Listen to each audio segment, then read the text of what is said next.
All right. Well, I have noon and I want to be respectful of everybody's time.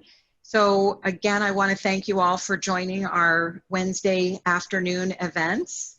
I so much appreciate, I know everybody's busy and has lots of things going on at the same time. So I thank you all for joining us today. My name is Emily Kile and I'm an attorney here at Kile and Kupiszewski Law Firm.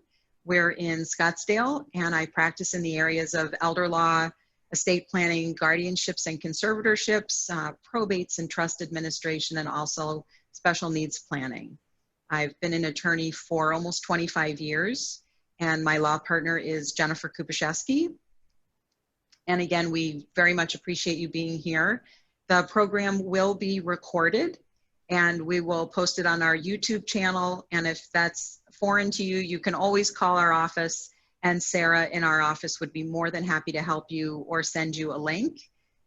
We also have a chat box. And so if you have questions, if you want to type those in for us, I would be happy to ask the questions of Dana as she's going through her presentation. Or there's a Q&A box, and if you're more comfortable asking the questions in there, that's fine also. I have had the privilege and the pleasure of working with Dana Jean on placement for clients and families over the last several years. And Dana has been an absolute joy to work with. She's incredibly responsive to our clients' needs, and she will certainly help if that first placement has not worked out. She is well-versed in not only where you have to privately pay, but also our Altex world when somebody's on Medicaid, and understanding how long you might have to privately pay, who takes Altex and who doesn't, and just really making sure that your family member is settled in and that that placement is working out really well for them. So I feel really honored and pleased that she agreed to take an hour out of her day today. And is going to present to us, and I'll let her tell you anything else that she might want to tell you about herself. And we will end promptly at 1. So buckle in, and I'll ask questions throughout the program. So I'm going to turn that now over to Dana. So thank you so much. Thank you, Emily. Good morning, everybody. I wanted to say thank you to Emily and her office for letting me be part of this presentation. I feel like we've had a great working relationship for quite a while, and so I've really enjoyed working with her clients and working with her office's clients, and just really being a resource to you all, and also you all being such a great resource to myself and to my clients and to me personally for just so many types of issues, because there's so much to go through, and people don't know what they don't know. And so this is really just a general opportunity, a general overview of what senior living looks like. Obviously, over the last 6 months, things have been turned upside down in a lot of ways, and that is including our clients and including our loved ones and families. And so I think it's really important for us to talk about what those challenges are, talk about what those options are, and be able to really have those conversations so that we can be prepared, or as prepared as possible for what could happen and what tends to happen. So we'll talk a little bit about that. I am a senior living advisor for Senior One Source. September is my 3-year anniversary being with my team. And it has truly been the best position to be able to truly help people, to have the autonomy and to really be able to love on my clients, to love on their families, to have real honest conversations with them, and really just help them guide through the process of what senior living looks like. And not just senior living, but all kinds of resources, including elder law, fiduciaries, geriatric care managers, all the things that are involved in working with seniors and working with our loved ones as they age. And so today we're going to talk about the different types of senior living options. We're going to talk about some challenges that come about when we are looking at senior living options, and the different aspects of senior living, that either you start out in independent, or you start out being in the hospital and not being able to go home, all the things in between. And so we're going to kind of talk about all those different types of scenarios. So if anybody does have any questions or even any specific types of situations of maybe how to handle it or any of that, I would love for you to ask that in the box. But if it's something a little more personal and you want to talk afterwards as well, please feel free to send me a private message, or we can talk afterwards, and I'm happy to assist in that way as well. So whatever makes the most sense for you all. So again, thanks for coming. Should we go ahead and get started with the PowerPoint, Emily? That would be great. Go right ahead. Floor is yours. Thank you. All right, so senior living in a COVID world. We know the last 6 months has been kind of crazy for everybody, even if it hasn't affected you personally super, super hard. We know that our families are struggling. We know that our families have dealt with all kinds of issues. And so if anybody is going through any of that personally, my thoughts are with you. I know that this is a tough situation. And so if I can help in any way, that's what I would like to do. So we're gonna work through this. Okay, so we've got 5 different types of senior living options that we're gonna talk about today. And there's gonna be some variations of things where some communities have the ability to do independent all the way to skilled. We're gonna talk about how that looks like in terms of how that's paid for and different options there. And so basically, if you break it down in a real simplified way, we've got 5 different types of living options. We've got independent living, assisted, memory care. We've got assisted living communities, otherwise known as residential group homes. And then we also have skilled nursing. Now, of all of those types of living options, the only one that isn't considered private pay is skilled nursing. That's covered by Medicare. That's more of a hospital-based setting. And so the other ones are all either done through either Medicaid or otherwise known as All-Tex, Arizona Long-Term Care System, or they're done with private pay, long-term care policies, that sort of thing. So that's in a nutshell what we're looking at, although those can all look very different and have different priorities and different looks. And so that's where I come in as an expert to help navigate what those look like and what is going to be the best for my clients. So the main thing that distinguishes independent living from others is when you're looking at options in independent living communities assume that folks are able to do most, if not all, of their ADLs, activities of daily living. And so those include things like bathing, dressing, medications, things like that, getting in and out of bed. Many independent living communities are able to offer meals. Some of them offer 1 meal a day because if it's a more independent type of lifestyle, then they assume that you're cooking in your full kitchen, a beautiful full kitchen, hopefully, if that's what you prefer. But they are also able to do up to 3 meals a day, including snacks. So that can look different. And in COVID, that's been looking different in communities as well. For example, in communities, they've been bringing trays. You can order your meals. They're still able to offer it, but it's not in a dining room setting. And so we're going to talk a little bit about what it looks like normally pre-COVID and hopefully at some point post-COVID. But then also I'll throw in a little bit of information of how it's looking now. Every community obviously is very different. So that's why it's really important to figure out, if it is time to make that move, really looking at what that looks like now, what basically they have in place to deal with the meals and the housekeeping and the transportation and activities that they are able to provide, but it may look a little different than it normally would. So in addition to that, they do provide housekeeping. That could be once a week, that could be once a month. That could include changing sheets and towels, doing some of the laundry, some of it not being included.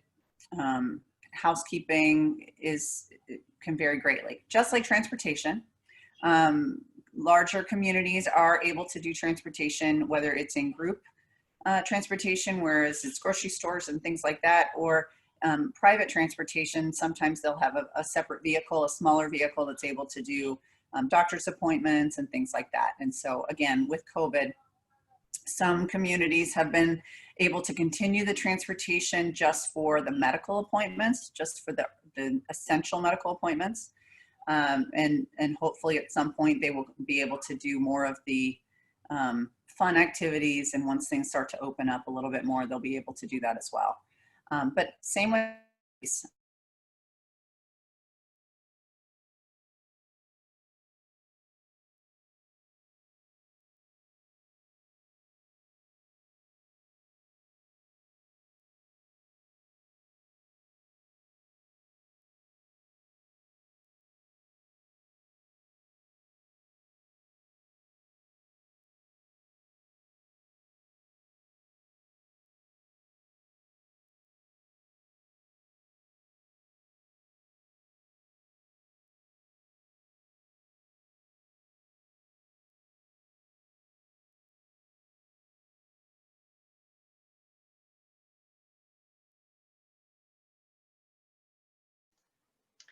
So Dana, I don't mean to interrupt you. Oop, it looks like maybe we lost her for just a minute, but hopefully she'll be right back. Are you back again? Yeah, I don't know what happened there. Okay, that's all right. We just lost you for a moment. So if you want to go ahead and pull that up. Let's see. There we are. And so we just can't see your screen yet. Okay. So give me one moment. Okay, now try again to share your screen. Let's see.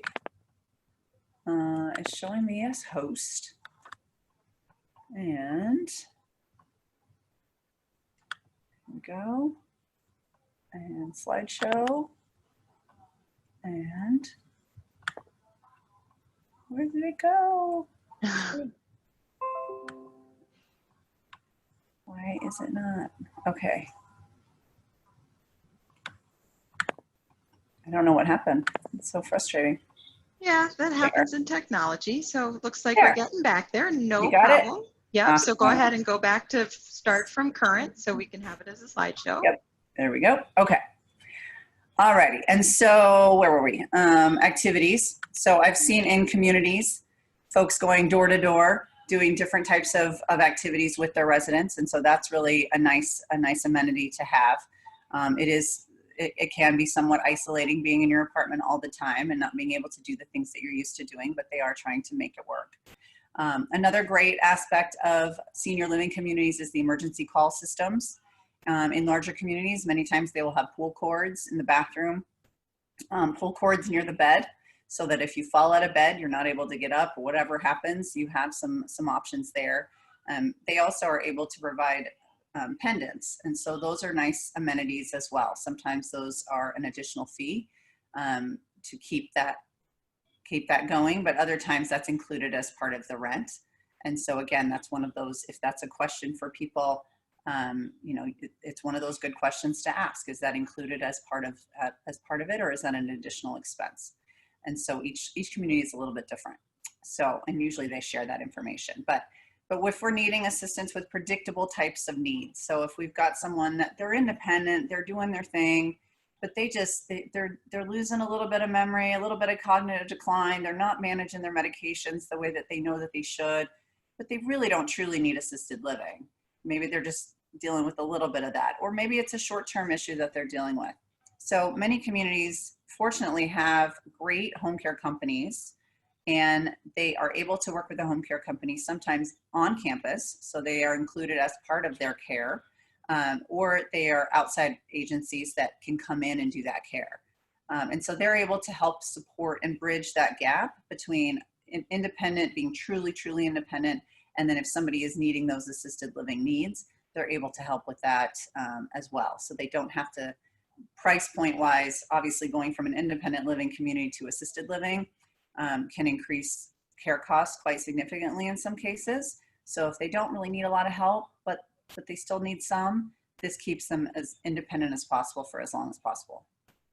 So if we're looking at assisted living care needs, when the care needs become, you know, less predictable, then, for example, if you've got incontinence issues, you need to help get in and out of the toilet, on the toilet, off the toilet, in the shower, out of the shower. Of course, that's more predictable. But if you're needing more and more care, you know, for example, getting out of bed in the morning, you're not able to get out of bed very easily. And so if you're needing those types of assistance, then those are things that assisted living can really help a lot more with. Given that you do need more physical assistance in most cases, the meals are more included. So in larger communities, we have dining rooms that are able to accommodate that, breakfast, lunch, and dinner, that sort of stuff. Because the assumption is, well, if you're not able to do your day-to-day things, we certainly don't want you to feel like you have to manage the meals and the meal preparation and things like that as well. So obviously, if folks are able to do those things, then they can. But if they're not able to do those things, then they have a dining room, they have dining services, so they can get those healthy meals, and not doing all the microwave meals and, you know, sandwiches every day and things like that. I mean, unless somebody wants sandwiches every day, which I'm a fan of sandwiches too, I get it. So, but included in that obviously is the housekeeping. If folks aren't able to do as much physically for themselves, then housekeeping can become even more important. Also in assisted livings where maybe there's some cognitive decline, housekeeping is really good as having an extra set of eyes. So if they're seeing that, you know, they're not functioning as well as they did before, or they're seeing some decline, or they've always been really, really neat and have their stuff very tidy, and they're coming in and they're seeing that food isn't rotated properly. All of those types of things, you know, it really is a team in assisted living communities and residential group homes. And so the more folks that we have that are helping to support our family members and our residents, the better off we're going to be, and the less likely that incidents are going to happen and we won't be prepared for. Again, transportation is included in that, socialization, activities, emergency call systems, and then more assistance with activities of daily living. And so that can look, with assisted living communities, we have care plans. And so when you have a care plan, it includes all of those types of things. So with the toileting, how are you doing with that? Do you use pull-ups? Do you need help with that? Transferring, getting in and out of bed, getting down to the dining room, getting on and off if there's transportation that you're going to doctor's offices. Are you able to do that independently? Is it safe for you to do that? So that's an ongoing conversation. A care plan is an ongoing document. It's a living document that's saying, here's where we are at this point, and this is, you know, it could change, it could get better, it could get worse. So it depends on, you know, what you're doing in assisted living. You could be in an independent living, needing assistance because you had a fall, or you had, you know, an accident or something happened, and then maybe you need a little bit more assistance for a little while, but then you get better and you get more independent again. That's the goal, and that's why it can change and it can be fluid. So Dana, yes. A question that's come up that I've done my best to answer is when you were talking about independent living, you had said that the independent living facilities will sometimes assist with bathing and medication reminders, but there would usually be an extra cost for those services. Is that right? Right. And most of the time it would be if they have independent live with assisted living services. So they may have somebody that comes in and helps with a care plan and says, okay, this is the only things that we're needing assistance with at this point. And they may be able to be in an independent living apartment. And that's how it is in some communities. It's an independent living side. And then as you need more help, they may be able to provide those services. But then once you really need a lot more assistance, and they're going to work on that care plan with the families and with the residents and say, you know, you're doing okay, but we're seeing more decline. We really think that assisted living apartment would be more appropriate. And that may mean downsizing. And that would include those costs of all that different care levels. Whereas in independent living, you're paying that on the side. You're paying that as a private expense. Does that make sense? It does. So I think, for example, you know, with my own mom, that she went into independent living and had just been released from the hospital. So she needed somebody to help make sure that she could get down to the dining room by herself and help with the medications. And then as she recovered, we then cut those services back. And so the price went down a little, and then she suffered a fall. And again, we needed somebody to provide some more services to her. So then the cost went up a little. And then when she was safe and healthy again, then we cut those services down. So it can be very fluid as well. Absolutely. And that's what you want, because, you know, why pay so much for all of these? And that's why a lot of different communities, they do either tiers of care. So they include, say, tier 1 includes the wellness checks. It includes, so many meds, or it just depends. And again, that's something that I can help navigate through. But, and then at some point it may get harder, and then it may get easier, and that's okay. It's just keeping the residents as safe as possible and appropriate care. So, okay, so we'll go to the next one. All right, so there's different types of licensures for assisted living. And so when we're looking at care, there's 3 different types of care.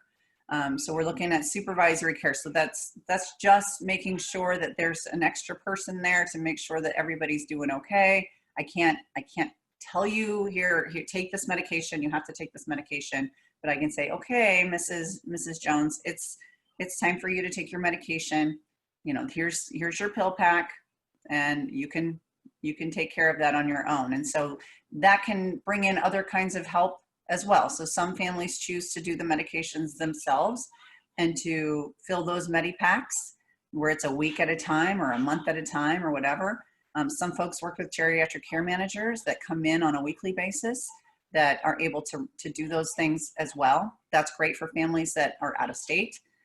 Maybe they really want somebody hands-on, and mom says she can do it, but I really need to make sure that mom's doing it. So we're going to bring somebody in that's going to be able to help where I can't be there. So that's always really helpful. And then we're looking at personal care. So, getting in and out of the shower, getting on and off the toilet. So it's the medium size fits all kind of thing with that. So it's a lot of just the hand holding, making sure you're okay, helping with the not so medical types of situations, but the things that you need every day to be healthy and safe. And then there's directed care. So that's where, you're not able to identify risks. You're not able to necessarily make those decisions for yourself without some support. And so that can look very different for every client. It could be cognitive, it could be physical. I've had clients that have had the most healthy bodies and not so healthy with the cognitive decline. And I've seen the opposite of it, where they could jump off walls if they wanted to because they're so physically healthy, but cognitively they shouldn't be jumping off walls. So it's all dependent on where they're at with that care level. And so they will be able to really distinguish that with the communities themselves. But most communities, if they're able to do assisted living and memory care, they're able to go all the way up to directed care. And that may look a little different. For example, some communities, they may do directed care, but when it comes to doing a 2-person assist, where it needs 2 people to help get you on and off the toilet or in and out of bed, they may not be able to accommodate that type of care, just because they base their pricing on how much time and how much caregivers are needed in terms of cost. And so they just may not be able to handle that. And so that's something that would be good to know before you get into a situation where you're in assisted living. And that also brings us to, the different types of assisted living, including residential group homes as well. And so that's what we're going to talk about next. Group homes, also known as residential assisted living homes, they're the same licensure as most of the larger facilities. Typically, they're a much smaller environment. The most that they're able to have in terms of residents in a home is 10. And it doesn't mean that they keep 10 in their home at all times. So they may have folks that have a lot of physical issues. They may take a lot of caregivers' time. So they may be licensed for 10, but it doesn't mean that they keep that many. They could be comfortable with 6. And so their homes, all the homes can look very different. And if anybody's had any experience with group homes, they all do look very different. Everyone is a small business. They are inspected by the state. They do have folks that come in and make sure that they're doing what they say they're doing, and they're dispensing medications the way they're supposed to be and the way that it's doctor ordered. But they can look very different and feel very different. So they have less. The main differences between larger facilities, larger communities, and the smaller assisted livings in terms of group homes is that they don't have a lot of those amenities. So if you're truly needing care, if it's really that personalized care that you're really needing, and you know that going in, many times a group home is a much better option, depending on the client. Some clients do need a lot of care, but they're very social, they're very active, and to not have them in a community that is able to offer those amenities is really going to cause more decline and cause more isolation and that sort of stuff. So it's really important to find the right fit, and that can look different for everybody. And the nice thing is, it doesn't have to be, okay, well, this is the way we're going and we're going to go to a large facility because that's what we need. You can always switch it and okay, mom is beyond the point of needing all these amenities now. Let's really look at transitioning her to a smaller family focused, more of a home-like setting type of situation where, you know, she doesn't need the bingo 6 days a week. She doesn't need to go to the grocery store anymore. She's not doing that anymore. So let's find a place where she's going to get the love and attention and care from caregivers that are really close by. And so that can look different for everyone. Also, they're less corporate. So when you're looking in general, and obviously this is a generality, but based on my experience, assisted living group homes tend to be less expensive overall. And when I say that, I mean, you know, you're starting at the care level and you come in at that care level unless something happens super drastic and your care needs change incredibly. When you're looking at group homes, they tend to stay the price that you come in on. So if they have a private room or a shared room, obviously things can change if someone's Medicaid or All-Tex pending or approved. So that can look different, but in terms of just in general, if you're looking at group homes, they tend to stay very consistent with their pricing. So that's helpful for some families that they really need a budget and to not know those care costs, or it could fluctuate, you know, $1,000 a month. That a lot of families, they don't want that and they can't do that. So, so that is group homes. And then when we're looking at memory care options, so sometimes I find that families get a little confused. They think, well, mom has dementia, so she must be needing a memory care. And that's not necessarily the case. And so when we're looking at memory cares, really what we're looking at is mom able to identify danger and be able to handle that situation if she's in danger, or to be able to recognize that? And also, is she thinking, well, I need to leave, I need to go home, but she doesn't know really where she's going. She's not sure where home is. She may think, well, I've just got to get out of here and be a flight risk. So when we're looking at specific situations with families, if neither of those are an issue, then it doesn't necessarily mean that memory care is the direction that you have to go. I've had several clients that they do have some cognitive decline. However, in the right community, in the right environment, they have thrived in assisted living. And then the nice thing is, if we're looking at communities and they do so well in that environment with assisted living, when it is appropriate for them to truly need memory care and really need a lot more oversight, then we can transition them in the same community if that's a possibility and that works, which has been very successful in the past. Obviously that's ideal because they know the staff, they're familiar with the community itself, you know, hopefully they have built friends and support systems there. So, you know, just having that support and being able to stay in that environment is really important to some folks. So let's see, secure environment, their staff is trained to care for those with cognitive impairment. And so really it's finding the right balance. Is mom far enough along in her cognitive decline that being around other people that I consider happily confused in some situations? And, you know, I've had great examples of ladies and gentlemen where, you know, they tell the same stories, and that's okay because the people around them and the ones they're having dinner with, they're telling the same stories too. And so everybody's happy to hear the story again because they don't remember it, and they're happy to share because they don't remember it either.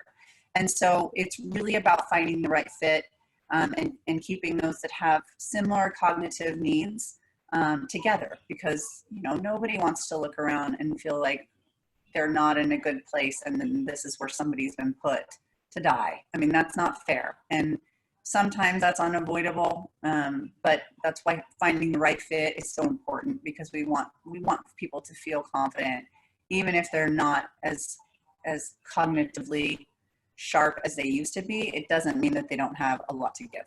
And so that's important to be respectful of that. But in some situations, and this can get kind of complicated with medications and things like that. If someone has been diagnosed as having dementia or Alzheimer's or any of the number of types of cognitive decline, really looking at the medications, and if there are behaviors that are being shown where it's hurting other people, or yelling, or all of the things that we can do that could be interruptive to not only our lives, but families' lives, other residents' lives. And so, if we're not sleeping at night, sometimes the cognitive decline can make it so that they're not sleeping during the nighttime and they're awake during the day. And so, I have 2 children, so I know what it's like to have babies in the house and to be exhausted and not be able to sleep through the night. And it's terrible for me. And I know I'm a baby, but it can't be good for anybody else either. And so, and that includes folks that do have some cognitive decline. And if they're not sleeping at night and they're not awake and alert during the day, they're not getting that full experience, and that's going to cause decline faster and just make things a lot more difficult, because they're not able to be in the moment and be aware and awake and give their best when they need to. And so if that is the case, many times either assisted livings or even group homes, if they're coming from a home setting or from a hospital setting, and they are displaying behaviors, a lot of times they will ask them to get on proper medications, and that can take some time to get tweaked and make sure that it's the right amount and that it's not over medicating to where you have a fall risk, but then not under medicating as well. And then they're still, maybe their days and nights are mixed up, or they're not acting appropriately given their environment. And so that's important to have that ongoing conversation, as well, as cognitive decline tends to continue and get worse, not better. So it's it's a constant conversation of where we are right now and what is it going to look like down the road. I wonder, Dana, and maybe this is later in your presentation, but maybe you could talk a little bit about the cost differential between, and I know that they're all over the place. You could have a group home for $2,000 a month or $10,000 a month, but kind of an average of what you see in Maricopa County between a group home, an assisted living center, and a memory care unit, if you wouldn't mind. I think lots of people don't really have any idea what kind of costs they're looking at. Right. And so when we're looking at, like we were talking about a little bit earlier, when you're looking at independent livings versus assisted livings versus memory cares, the nice thing about a memory care, we'll kind of work backwards. The nice thing about a memory care is that memory cares are all inclusive in terms of everything, meals, everything. And so it's all housed under one roof. And so those tend to be the most expensive. But for a lot of communities, they tend to say, okay, this is the absolute max that you're going to have to pay. So that can range. We're talking, on average between $4,500 a month and $6,500 a month. Some communities that are able to do memory care, they are able to work with Arizona Long-Term Care. And so some are able to do a spend down. Some are able to take all tax approved. So that if they are approved from all tax, say they're coming from either a home situation or an assisted living situation, and they get approved for all tax, they come in and they can come in right away. And there's no private pay that has to happen to get them onto that program or in that memory care. So everyone looks a little bit different. Some require a 3-month spend down, a 1-year spend down. So it just depends. Same with assisted living types of options. So when you're looking at assisted living care, when you're looking at assisted living apartments, there's a price point on the apartments. And so that can vary, on average $2,500 a month to, $4,000, $5,000 a month, just depending on all of the things that you want, all the amenities and the bells and whistles. And then in addition to that, there's the care costs. So depending on what they structure in their community, we were talking about earlier, sometimes they do it based on the tiers system.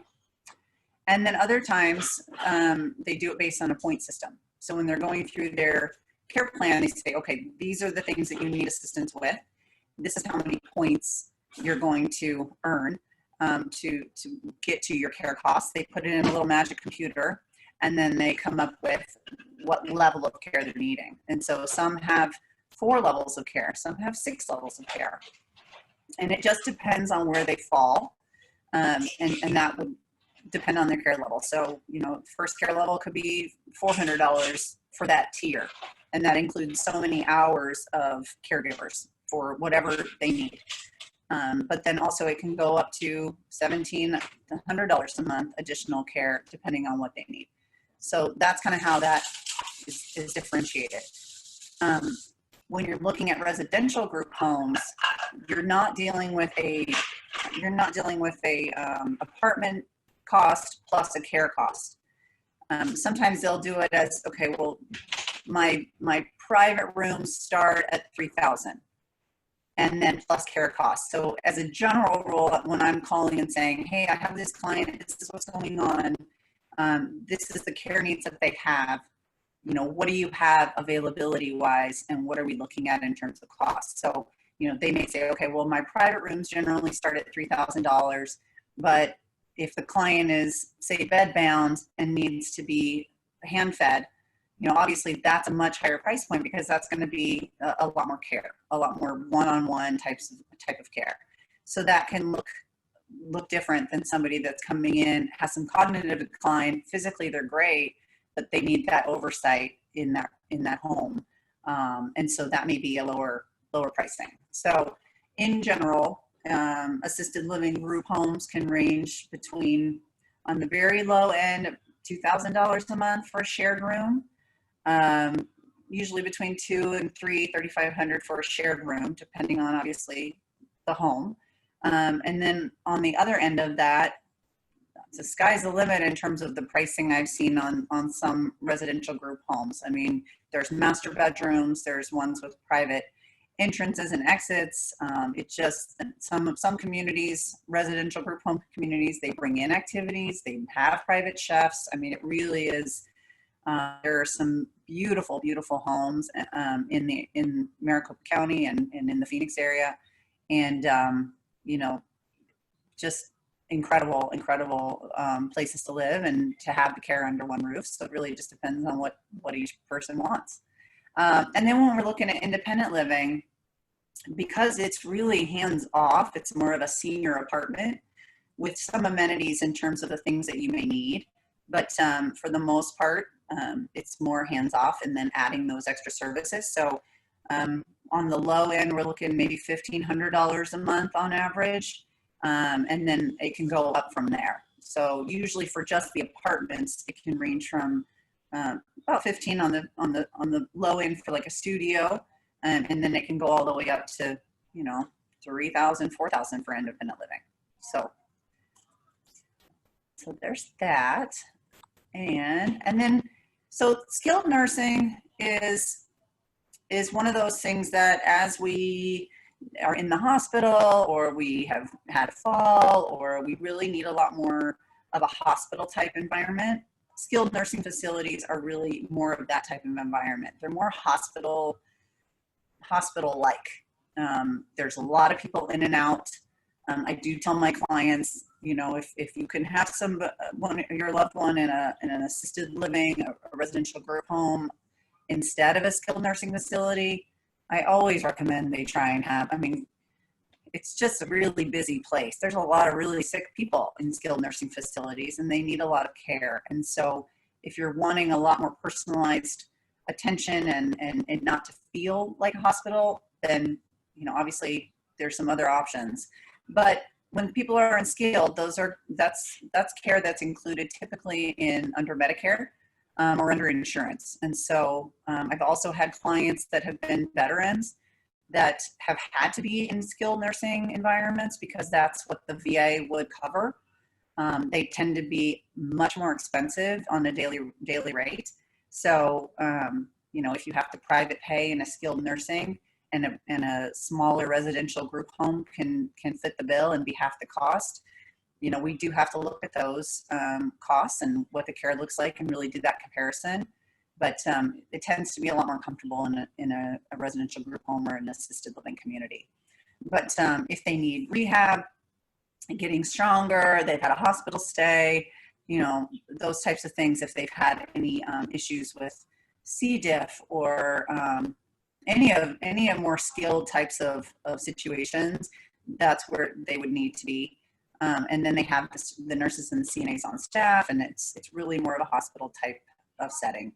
And so that's the only one that really is not private pay, unless you want a private pay. But all right, and then so when you're looking at options, and what I do with my clients is I love to go and meet with them. I love to sit down with them and really look at their situation of what they've done before, what their housing situation has been like before. Are they living with family? Do they want to live with family? Does daughter feel like nobody's able to do it but her? And really kind of working through that process with the family and say, okay, how independent is mom really? Can we take this off of you so you're out of the caregiver role and really a daughter again? And that can look different for all different kinds of situations. But once we figure out what's going to be a good situation or what they really need in terms of the care, then we can look at the other pieces of that. So we're looking at the aesthetics of the building. Like we were talking about a little earlier, if somebody has some cognitive decline and they're not necessarily needing a secured environment, but they get confused, they get turned around. If we're looking at communities that have a specific way of being laid out, like if it's in a courtyard kind of environment, so no matter where they go in the environment that they're in or the community, they're not going to get lost because it's not a huge community. Whereas some are really big. Some have amenities all over the campus, and it truly is a campus of care. And so some are older, some are new. We have beautiful communities here that are new, but we have great, beautiful communities that are older and have amazing staff and an amazing layout. And so, again, that's what I do as kind of going through these things. So when I send this information to my clients and say, hey, take a look at these questions, doesn't mean that I'm going to be able to check off every single one on your list. But if I know what you prefer, then I can look at it in that way. And when I'm talking to the marketers and talking to the folks that are going to be showing us what they have in terms of inventory, and I can share that. Like, oh, they still drive. They love, you know, going to the store and going to their daughter's house and all of that stuff. They're going to have a lot of visitors. Well, maybe a casino would be a good idea. Maybe having an apartment that's near a main exit, because then they can come and go pretty freely. So having those types of situations and knowing what the lifestyle is like, then we can best fit what is going to be needed. And so you guys can kind of go through all of those in terms of, you know, what we're looking at size-wise, amenities-wise, things like that. But, you know, what kind of building do you want? What kind of environment do you want? And another big thing that I go through with clients is, you know, we have to talk about budget. So what is your budget? Is it on the lower end, or is it sky's the limit?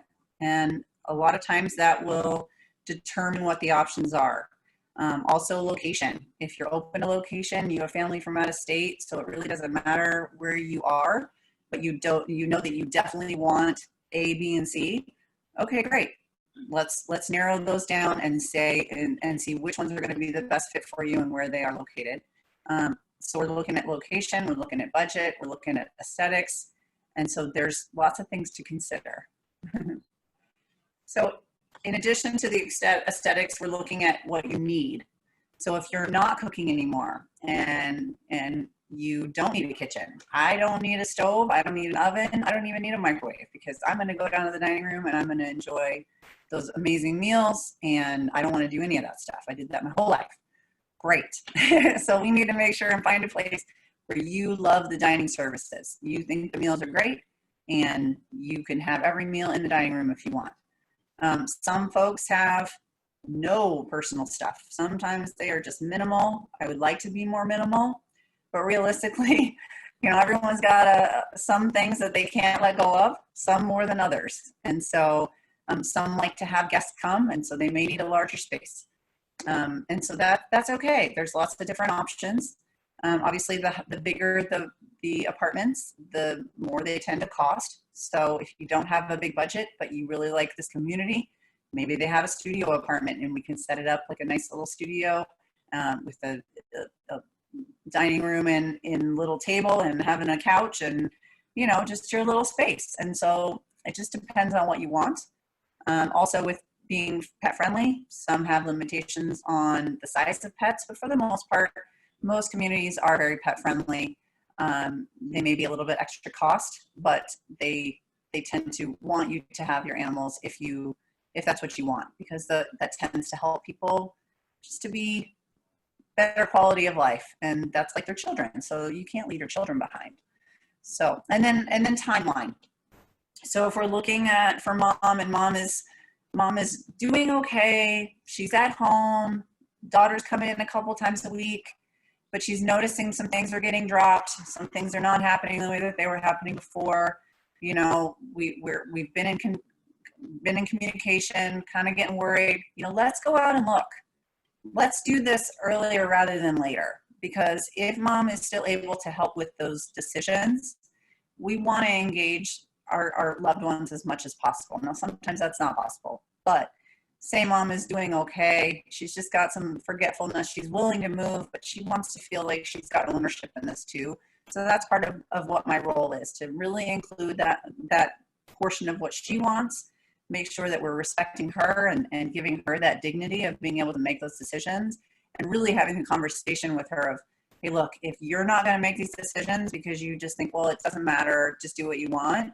I would much rather you make those decisions than to put that in your kids' hands where they want to do what you want to do, but they don't know, so they have to make those decisions. So having those conversations early and having those conversations consistently so that it's not a big surprise and it involves the loved one, and then that's going to make the process so much smoother for everybody. So, all right. And then we've got wants. So some people want a full kitchen. Some people want a patio. They want that outdoor space. If there's some cognitive decline, maybe that wouldn't be appropriate to have a patio or a porch, because we don't want anybody, you know, crawling over the patio or a porch and wandering out in the middle of the night if we don't feel like that's going to be safe to do so. Pools tend to be reserved, pools, hot tubs, spas, things like that tend to be reserved for communities that have independent living. Once you get to assisted living, if it's just an assisted living community, they tend to not have those types of amenities. Same with memory care, obviously, for the safety aspect of that. And then specific activities that they have. So if somebody they play bridge and they've got a really great bridge team. Granted, I probably wouldn't pick a community because it has a great bridge team. However, if there is a bridge team and if they love the community, then that's just a nice added bonus for them. So kind of those different areas of what kinds of things that you like. Again, when you're looking at group homes versus larger communities, you may not have those amenities, but it's still something that you'd like to think about. So, all right. And so we talked a little bit about budget already. So really looking at, you know, if you're living at home and this is what you're paying the pool guy, you're paying the lawn guy, you're paying, you know, your air conditioner is 20 years old. So you may have a new air conditioner to take care of. When you're looking at senior living communities, that's all inclusive. So you don't have to worry about the air conditioner. You don't have to worry about the landscaping. You don't have to worry about cleaning the pool. So that's the nice thing, and really working through that with your family member. And I do that with my clients to really make sure that we're on the right track for the right price point, not only right now, but then even down the road. And so if there's any long-term care policies in place, if they have any veteran status, maybe they're eligible for the VA pension. That's something that Emily Kile's office can work on as well with their clients, even with putting trusts in place and things like that. All of those things are really important, and having the right person to make sure that that's done appropriately, especially if we're looking at potential all-tax down the road, because if they are eligible for VA pension and the state is going to want the federal to contribute to that, and so they're going to make you do it anyway. So you may as well do all these things while you can and as early as possible, so that down the road, you've already got that part of it handled. Because usually that's the biggest challenge for folks is the budget and making sure that they can actually pay for the care. And then obviously savings, assets, if they have a home to sell. I work with great real estate folks, elder law attorneys, fiduciaries, all those things. So I really love our team and that they're able to provide those resources and referrals, even home care companies. If it's not the right time to move and we can keep you in your home safely with in-home care, let's do it. Because I would rather you do it on your terms and be safe than to just wait and then, oh, they're going to fall eventually, I'll just wait for them to fall. That's not in anybody's best interest. So, so really working with folks and getting that conversation done early. All right, and then location, obviously, sometimes it's really important, other times it's not so important. But I really try and factor that into where we're looking. And if there's something close by that really is going to be great, by all means, let's go see it and see, because at least you'll have the information, and then you can know if it's going to work or not. So COVID has really thrown a wrench in a lot of what's going on with communities and senior living in general. It's real easy to say that they're following CDC guidelines, but each community may be rolling that out a little bit different. So it's really important to understand when we're looking at communities. I've had folks that have been ready to move into assisted living or independent living, but knowing that the communities have been locked down the way that they are, if they can stay home and have some in-home care and kind of wait through what's going on to really see what it's going to look like down the road. I've had folks do that. I've been in communities where they won't even let anybody except for hospice come in the door. And so each one is a little bit different. I know the goal for them is to keep their residents safe and healthy and protected. And so it's important to have those conversations, you know, obviously going forward, of what will that look like if we get in this situation again and we're able to open up, what will that look like down the road as well. And so I know a lot of communities have asked people to stay in their apartment. If they end up leaving, they have to quarantine for 14 days. And that can be a huge challenge for folks that have to leave to go to appointments, or they have dialysis that they go 2-3 days a week. And so that's, you know, that's important to know, because if all you're doing is going to dialysis and you're not allowed to leave your apartment otherwise, that may make a big impact on what kind of community you want to be in, whether you want to be in a residential group home where you're able to walk out your bedroom door and you have folks around you, or if you're okay being isolated and being in your apartment and doing it that way. So it's been really probably one of the bigger challenges of the communities, is keeping their residents feeling like they're engaged and feeling like they're not completely by themselves. So I know there's been some decline with clients that have been in assisted livings. So, and then obviously testing. So as we move forward, you know, they have different types of testing. Some communities require certain tests, so many tests before they're able to accept new residents. Some are not accepting any new residents or new move-ins. So again, that's one of those things where I can help navigate that. You know, if we're doing an emergency move and we got to do it quickly, who is going to be able to work with us and make sure that happens? If we're looking from a skilled setting to a group home, you know, what is that going to look like? And so my role has changed a little bit, hopefully not forever, but it's getting better now. But meeting with families that, you know, doing the video chatting, doing the phone calls and having the three-way conversations, because we can't always get into the communities to really show what the communities look like. And so that's been a big challenge for us, but you know, nothing has to be forever. So if we got to get you into a place now that's safe and appropriate, and then we have to make some other changes down the road, we can do that too. It's not what I like to do, but we can do it. So, and so if you guys, at CDC, I believe cdc.org or cdc.net does have special topics that are basically kind of laying that out for senior living.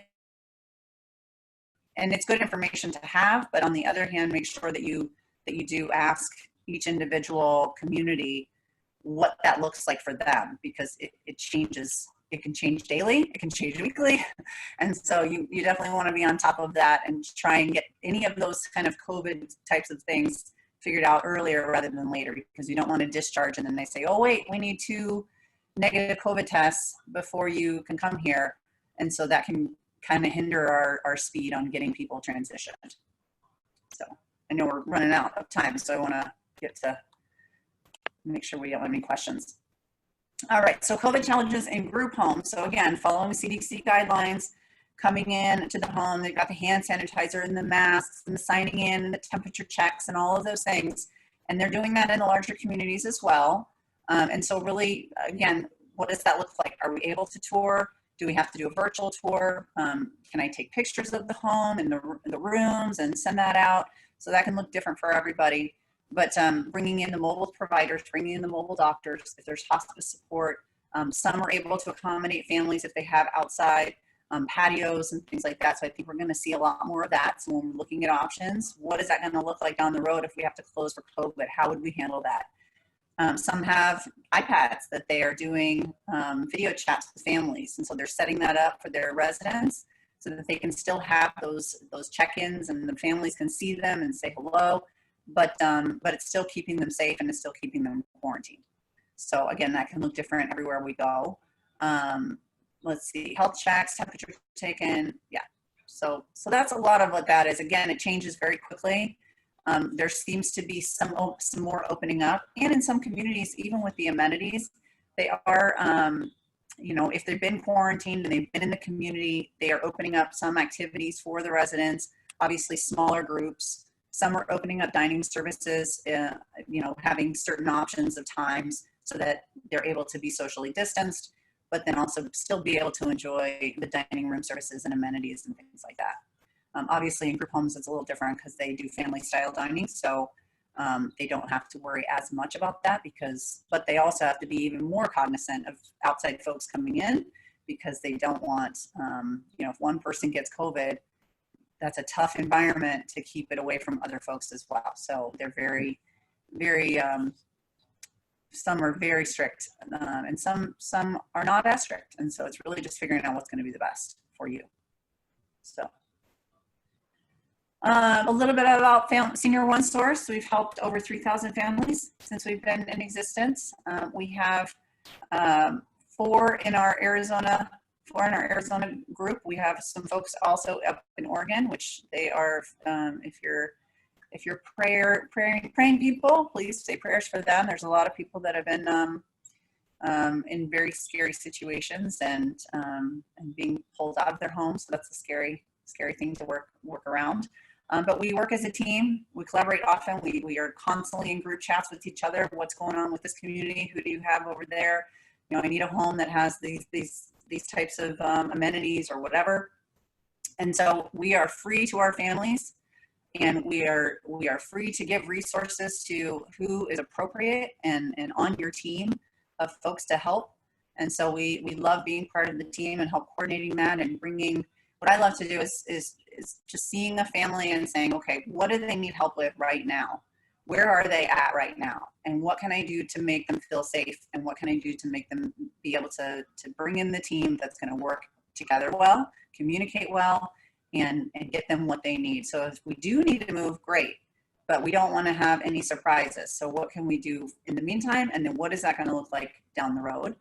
And so we love working with great companies. We love working with Emily Kile and that team and all the different teams that we have that we work with in the community and have great relationships. But our goal every day is to do the right thing, for our clients, to do the right thing for our families, and to be honest with everybody about what we're doing, because that's what our calling card is. If people don't trust us to be honest and to do the right thing, then we're not going to grow. And so we've been very blessed to have great relationships and have some great clients and really be able to get into some tough situations with our clients and work through that with them. So that's been really awesome.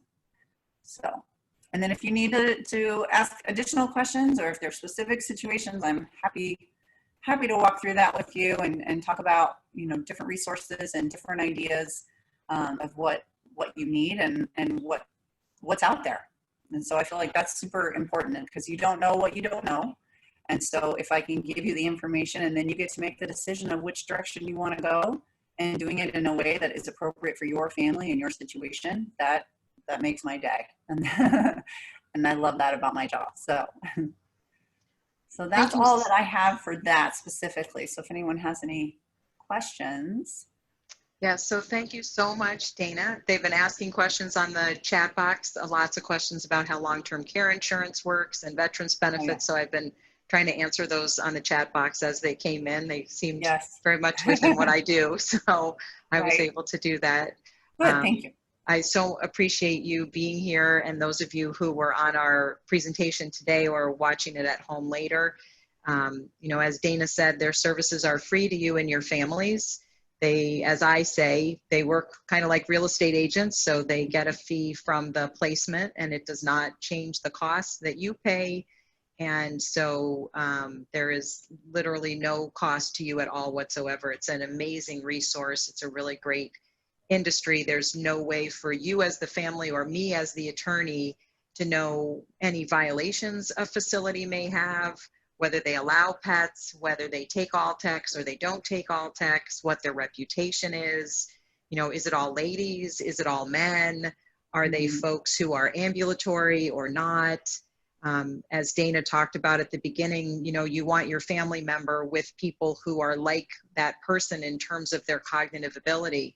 We don't want to have somebody who has early stage dementia with folks who have advanced stage dementia and has no ability to make meaningful conversation. That would be very frustrating for anybody. So having an expert out there who can do all that legwork for you, instead of you know, looking at lists or going on websites and saying, oh, that looks pretty. You know, you don't know what it smells like. You don't know what the caregivers are like. You know, you just want to make sure you have the right people. So I really find placement folks to be incredibly useful and helpful when you're in the midst of a very stressful situation that's new and you do once and she does 3,000 times. So again, I thank you so much for presenting for us today, you for Dana. having me.